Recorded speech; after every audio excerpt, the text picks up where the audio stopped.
Imagine yourself lying in a hospital room, patiently waiting for your physician to return with the diagnosis, when he informs you that you will need an organ transplant in order to survive. There are 110,614 people on the waiting list for an organ transplant, as well with only 28,665 of people receiving transplants last year, making your chances of survival fairly slim.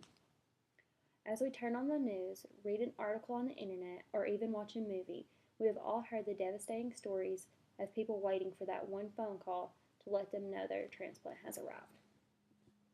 By the end of my speech, I hope to convince you the devastating effects America is facing with the high demand of organs and the low delivery of organ donators.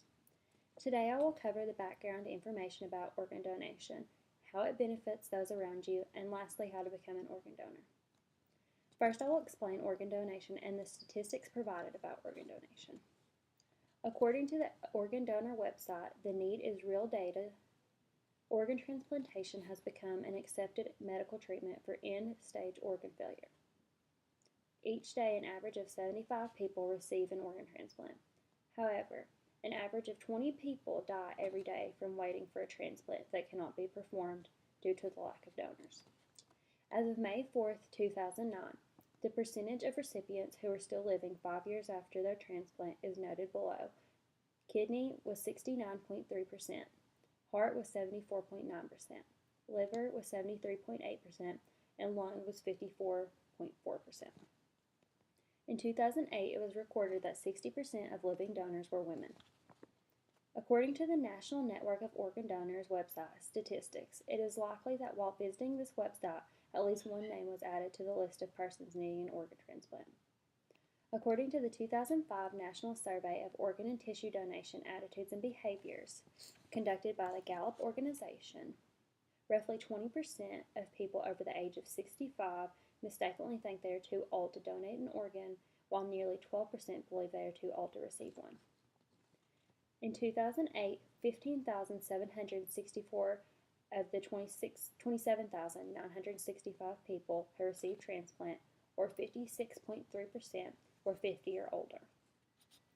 Now that you know a little background information on organ donation, the people on the list waiting a transplant range from infants to grandparents. Now I'll discuss the benefits of becoming an organ donor. According to Donate Life website, Understanding Donation, transplantation is one of the most remarkable success stories in the history of medicine. But despite continued advances in medicine and technology, the need for organs and tissues is vastly greater than the number available for transplantation. Organ donation can occur with a living donor who can give a kidney or a portion of the liver, lung, intestine, or pancreas, with a deceased donor who can give kidneys, pancreas, liver, lungs, heart, or intestinal organs. One donor alone can save as many as 8 lives through the donation of vital organs. There is no cost to donate. It is a free and a selfless act that only benefits those receiving the transplant and their families. Lastly, I will explain the simple process of becoming an organ donor and saving many lives around you. According to Mayo Clinic's article, Organ Donation Myths, shows various myths people provide as excuses not to donate their organs. People believe that if they agree to donate their organs, that doctors will not work as hard to keep them alive, which is false. Doctors are working to save your lives, not the life of someone else. People believe they will not be truly dead when they sign their death certificate, when in actuality, hospitals provide more death tests to those who choose to donate their organs rather than those who do not. Many people believe they are too old to donate, when in actuality there is no cutoff age to donate organs.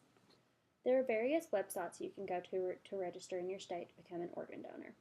While you sign up on your driver's license to become an organ donor, sometimes they do not always follow one's wishes to ensure your organs will be donated. One should take these precautions. The best way is to leave your decisions in your will in advance, so there will be no questions on your wishes. Also let your families know in advance, as well as your primary physician, so there will be no confusion in your last regards. One can register at the click of a button on the National Network of Organ Donors, as well as organdonor.gov. Through this presentation, we have now discussed information on organ donation, discussed the benefits of organ donation, and provided many myths false, and explained how you can become an organ donor. Becoming an organ donor gives thousands of people a second chance at life. Only you can create a miracle for these individuals. As Michael Jordan, who is the sponsor for Iowa Life Gift Coalition on Organ and Tissue Donor Awareness, said on the 1996 brochure, please make the decision to become an organ and tissue donor. Remember, share your life, share your decision. As you read this, think about the statistics I've proved. Each number is a person, and each person is a life. A mother, a father, a sister, a brother, or a child. That statistic is important to someone, and we will never know when that statistic might be you.